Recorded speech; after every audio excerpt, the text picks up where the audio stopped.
I've been struggling to sleep a lot recently, and I wanted to make a video speaking about it. Sleep has always been a really difficult issue for me as an autistic person, and I know I'm not the only one. For autistic people, sleep isn't just about being tired, it's tied to sensory difficulties, racing thoughts, anxiety. When you have bad sleep and it doesn't come easily, it affects everything: focus, mood, energy, and even how we handle social situations. So in this video, I wanted to share some common issues that autistic people have with sleeping and some things that I've tried.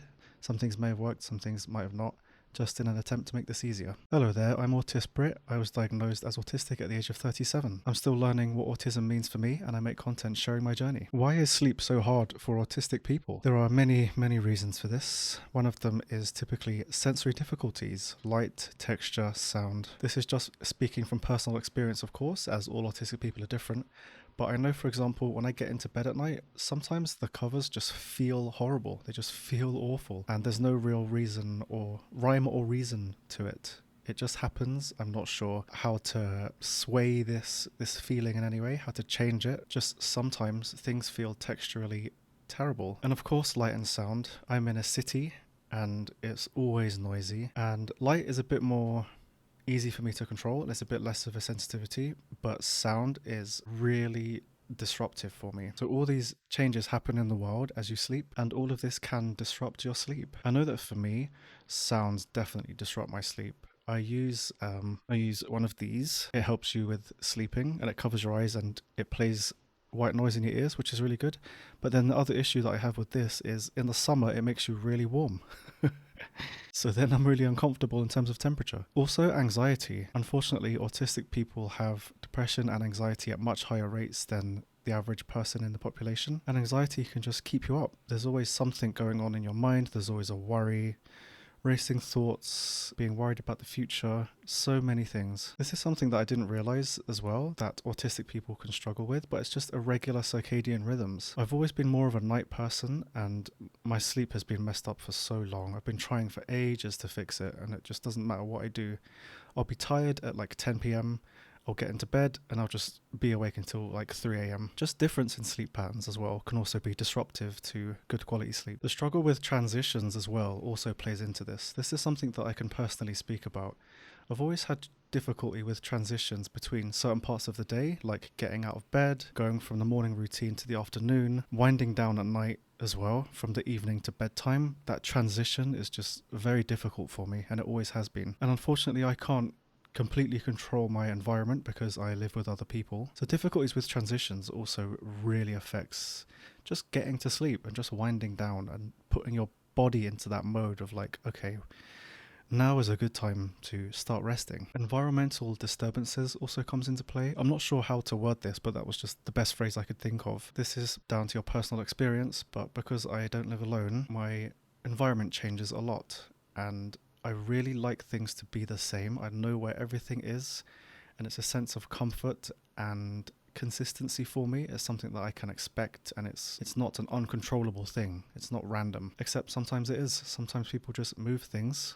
And I've definitely had it sometimes where I've gone to bed knowing that something has been moved and I don't know where it is, and it just plays on my mind all night. It's like an environmental change. I don't know how to explain it. It's like there's a puzzle in my mind that I've put together and now there's just a piece missing and it's just really irritating. It really gets on my nerves. Perhaps some coping strategies. These will of course be different for everyone depending on people's sensory difficulties, preferences, all that good stuff. It's probably going to require some trial and error, see what works for you and see what doesn't. I know that weighted blankets have been really helpful for a lot of people, so that could be something to consider, especially if you're feeling like you just can't quite rest. That weight can be really helpful for that. Blackout curtains for the light actually can be super helpful if that's something that you can do and you have access to. I am light sensitive, but it's sort of lower down on my ladder. Blackout curtains can be really helpful for the light sensitive. This one's for the sound sensitive, but earplugs can really help, or something to just go over your ears to cover the sound.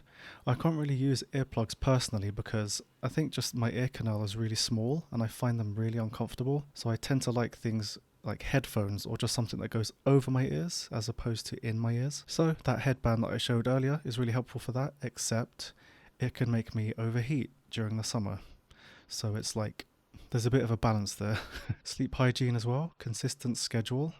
going to bed at a certain time every day, waking up a certain time every day. Limiting screens, of course, can really help. This is just general advice. I think that helps for everyone. And calming routines. If you struggle with transitions throughout the day like I do, just having some sort of routine and time to wind down can be really, really helpful. Just lower the lights, lower the sound, limit the screens, try to kill off all of the input and stimuli that exist slowly, and just calm the day down. And some sensory friendly things like perhaps softer pillows or white noise, soft fabrics, just cool and calming things that help you to relax. Again, this will be specific for each person, and a bit of trial and error is probably going to happen. Things that worked to me and things that didn't.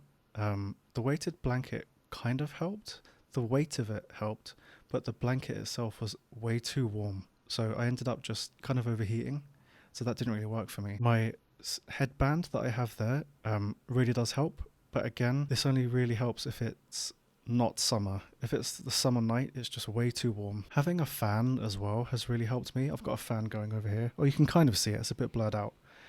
But having a fan and just some sort of air circulation has really helped for me as well. This will depend. Perhaps some people are so touch sensitive that the wind of it is disturbing. But trial and error. The impact of sleep issues can just be so wide and genuinely debilitating for your day. I know that I personally cannot function if I have bad sleep. It affects my mood, my energy. I can't socialize as well because I just don't have that battery. So my mood is down. Any sort of social situation will go even worse than usual, which I'm not sure how that's possible, but it is apparently. Executive function just goes down the drain. I have executive function issues anyway, but when I haven't slept, making any sort of decision or just acting on something is just like, you might as well say to me, I'm going to bind your legs, go and climb Mount Everest. Clearly that isn't going to happen. So in reflection, I think it's important to acknowledge that this will probably be a process, not an instant fix. There'll be a lot of trying things. Some things might work, some things won't. Some things might work some of the time, like my headband, and other times they won't. It's all about just trying things and seeing what works for you. And also, our sensory difficulties change from day to day. Sometimes things that felt really nice, like certain fabrics, suddenly feel like sandpaper. Having some routine definitely helps. Waking up at the same time, sleeping at the same time, having a wind down routine. I think these are all very important things. And it's just general advice as well, in terms of like, just limit screens. It's too much for your brain. Limit the stimuli, and it really does help. Have you found things that work for you or things that don't work for you? I really encourage you to share things in the comments. I would love to hear people's thoughts and opinions and your experience with this unfortunate side effect of sleep struggles with autism. You're not alone if sleep is tough for you too. Unfortunately, many of us suffer with it. Me included. It's been about 2 weeks and my sleep has been horrendous. So you really are not alone in this. Thank you for watching. If you are autistic, late diagnosed, or just curious, please consider subscribing for more videos about being a late diagnosed autistic adult. Super appreciate you. Thank you for watching. Have a lovely day. Woo! Bye.